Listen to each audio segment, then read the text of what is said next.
We're at Gamescom to find out a little bit more about what's going on with The Sims 4. It's been out for a while now, but of course, development never stops. Well, at least not until the sequel is out. But can you tell us a little bit what the state of The Sims 4 is right now? Sure, yeah. We've been growing The Sims 4 since we launched last September. We've had an update every single month, and we've been making the game bigger and better ever since then, both with free updates, things like basements and ghosts and pools and a dishwasher that actually launched today, as well as packs that make the game even bigger with new gameplay. So we have stuff packs.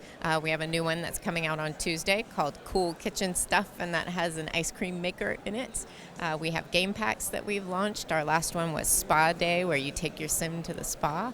And then we have expansion packs. We had Get to Work, where you actually get to follow your sim to their job and take them to work. And then in November, we have our second expansion pack coming out called Get Together. All right. It's clever word pun there, I'm sure. What does Get Together bring? What does it add to the experience?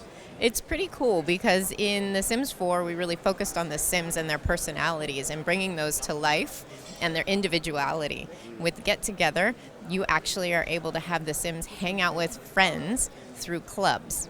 So we have pre-made clubs. For example, your sim could be part of the fitness club.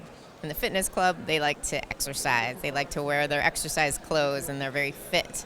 But you can also make your own club, where you get to set the rules. You get to style the club. You get to decide what they like and don't like, and you actually get to decide who they like and don't like. So there's really neat drama that comes out of that, and some really interesting interactions.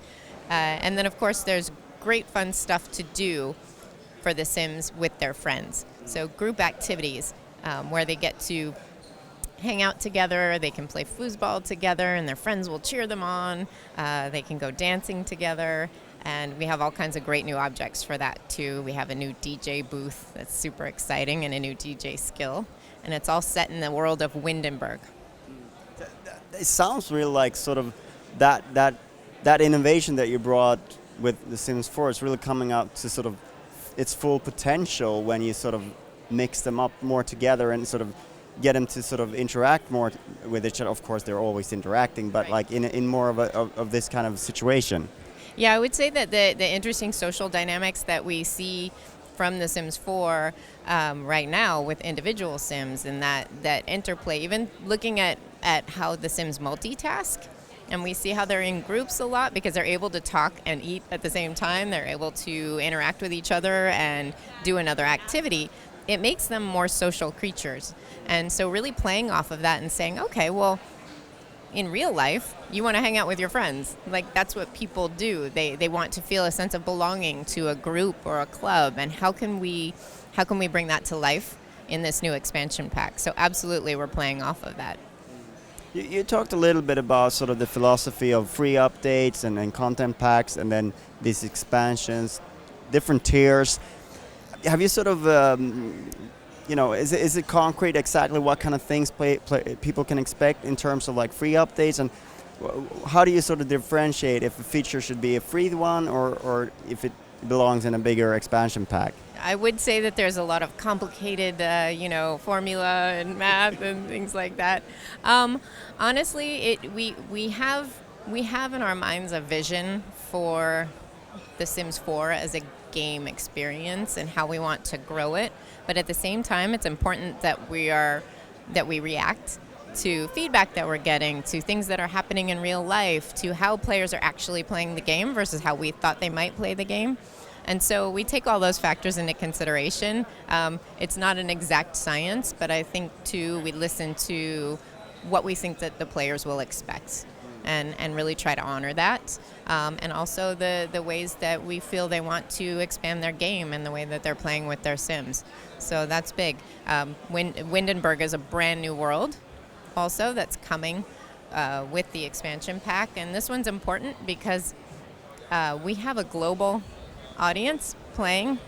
They're all over the world. People love The Sims, and we have a huge player base in Europe. This is a big deal for us. And we've never really had a world that had this kind of flavor and flair to it. It definitely has a feeling that we don't have in the US.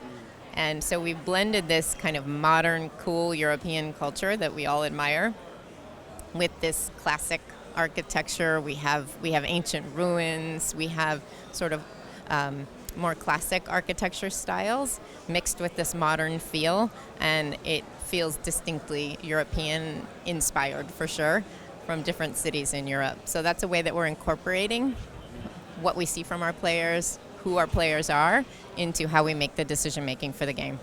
It's funny because, I wouldn't necessarily put a nationality on what sort of The Sims sort of feels like but yeah, maybe it is sort of American. It's kind of new stuff. Like I don't know how to explain it, but it's not sort of overtly American. I don't feel like it's too much that. It's kind of, you can sort of think of it and make of it what you want, I guess.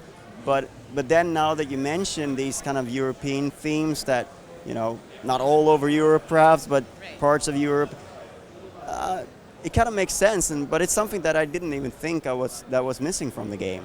Well, that's good that you weren't missing anything from the game. We like that. I think that just in the same way that the Sims express themselves and they're a little quirky and a little bit different, but then they have these moments that you say, oh my gosh, I do that. I swirl my glass when I drink it, or I make that funny face when I smell something funny. Those moments where you relate to the Sim, I think it's the same in their homes and the architecture around, whereas you might not be missing it because it has that charm that you associate with The Sims.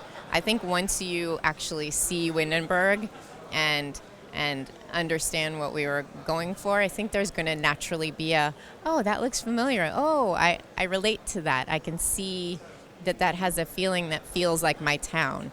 And actually, we're hearing it since we've been here at Gamescom. The people that have seen it, they say, oh, that was definitely inspired by this city in France, wasn't? And it's from a French person who's coming to see it. And we get that from German people, and we get that from all of these different places around Europe. And that's wonderful, because everybody should feel like it's a little piece that they can relate to in the architecture, not just in the personality of The Sims. Very interesting. Is there any sort of particular player feedback that you've been hearing about the game that you feel like this is something that we need to address next, something that we need to look into, an area or something? We hear lots. Lots and lots and lots. I think the biggest thing is that every player plays in their own way. It's a personal game, and it's lovely about The Sims that everybody feels like it's their game.